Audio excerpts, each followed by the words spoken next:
Do you have any favorite memories of the 24-0? Oh man, that was a wild. I'm thinking about that now. That was actually insane. Crazy time. Think about 20. Like we're only what are we 6 right now, 7. We're 16 games in. The amount of team meetings we've had, the amount of drama has been around. We haven't won a road game, like all this other stuff. As it currently stands, hopefully when you see this, we've won a game. But hopefully when this comes out, you will have beaten Houston. A part of it is like, that's a long time to hold, like coming off a championship to hold down like this level of excellence. 8 more games and we still haven't lost. It's wild to wrap your mind around, but we were still in that kind of FU mentality to the whole league because people were talking trash about our first championship and, you know, all the injuries and all that, like all the narratives that came out of that. So we were kind of, we were more motivated than ever. But I think the memory that I got is just when it ended because we played Boston. I had a Boston-Milwaukee back-to-back game, 24 and 25. Boston game went to double overtime. We ended up winning. We got to the hotel in Milwaukee at like 4 a.m. I had the quickest turnaround ever. We get to the arena in Milwaukee and they have 24-1 shirts like in the stands for their whatever that section that they have that goes nuts. And they had 24 and they were just chanting it the whole game. And it's like, that's really not a dig. It's not what you think it is. Like I actually took one home after the game. I was like, yeah, I appreciate it. The other teams are 24-1 at one point. So appreciate y'all for calling it out, but they ended up winning. Obviously we were a little slow on that, but 24-0 was crazy to think about. On the reflection piece, how do you contextualize or think about 2016? Because it was, again, as a peer, a competitor, as a now observer and someone who has to talk about these things, it was one of the most magical seasons in NBA history. When you guys go 73-9, you get to the finals again, you have a unanimous MVP season.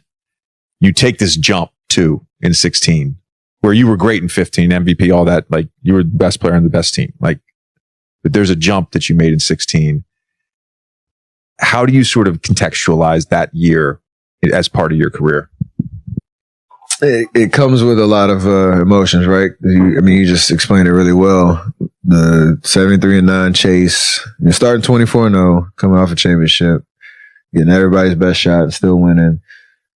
I don't know at what point we started to even talk about 73-9. I'm trying to it was probably right after the All-Star break. You start to think about, if we win, 7 out of 8 games just the rest of the way, we're going to get there. And then it became a huge talking point, probably the last 20 games. And we carried that all the way through and actually got it done. I remember that game set 82, 2 games going on at the same time, us playing Memphis, chasing the 73rd win. Meanwhile, in LA, it was Kobe's last game, playing against Utah and scoring 60, whatever he did. So, just NBA was at its height. Then we go through the playoff run, and I actually here in Houston, I slipped on the floor and busted my knee. Was out for however long. We come back, and Game 6 Clay was born in OKC. Then you get to the finals, and you're up 3-1, and you're already kind of counting. The win is like, oh, just get it done. Draymond suspension and all that. It kind of is a little distraction, but you're like, we're right there. We're about to be 2-time defending champs back to back and the whole vibe. And know how it ended. What I say about that 3-1 situation is I've never seen 2 guys play at that level for 3 straight games. It's the craziest thing I've ever seen. Like Bron and Kyrie were just on. Like we played well. They just played better, and it was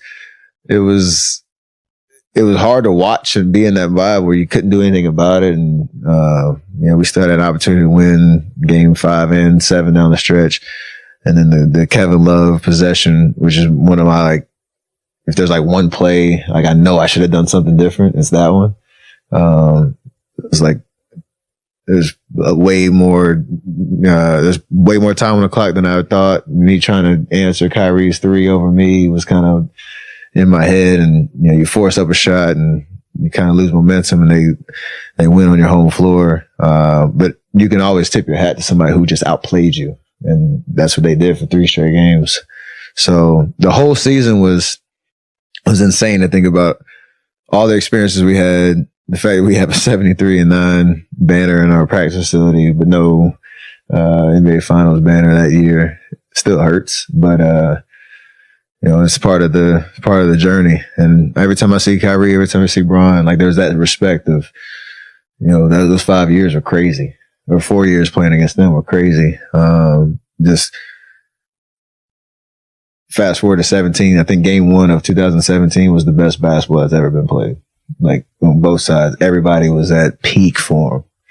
It was the most intense, most exhilarating game I've ever played in. It was the first game of the finals. So, all that stuff you remember, pretty vividly.